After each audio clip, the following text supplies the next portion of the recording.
Op een speciaal beleide persconferentie presenteerden de Friesau Bouwgroep, Bouwbedrijf Van Wijnen, ingenieursbureau Oranjewoud en Alina Architecten haar plan.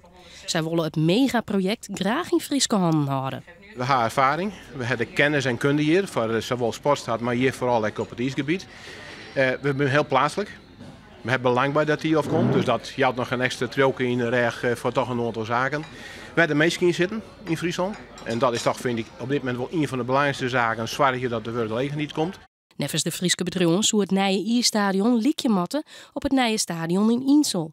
Dat algemeen als mooiste en dwarsomste stadion van de wereld bekend staat. Er zal daarom ook gewerkt worden met de architect die belutsen weer bij de bouw van Insel. Een goede kar, Safine oud-reetrieders Annie Vriesinger en Iets Postma. Zij stiepje de plan van de Frieske bouwers. Tialf, Friesland, nou ja, hier wordt geschaatst, hier wordt schaatsen ook geleefd. Het enthousiasme en het publiek, dat gebeurt hier. En ik vind ook voor evenementen, doe maar een heel groot stadion. Voor trainen, dat was vaak zo, heb je een beetje daglicht nodig, een kleinere stadion. En dat is een goede plan. Laat Friesland maar gewoon echt een sportmiddelpunt worden.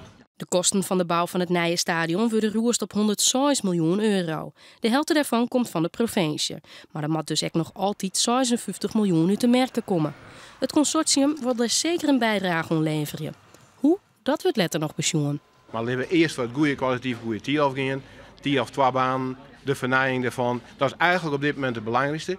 En wij als noordelijke bedrijven en als Friese bedrijven willen meewerken om die kostprijs toch echt zo laag mogelijk te houden. Dat is duidelijk.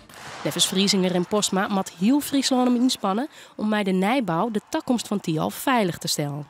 Onze dochter moet toch goede, fatsoenlijke accommodaties hebben. Dus, en Almere, als ze daar een baan willen bouwen, is veel te ver weg.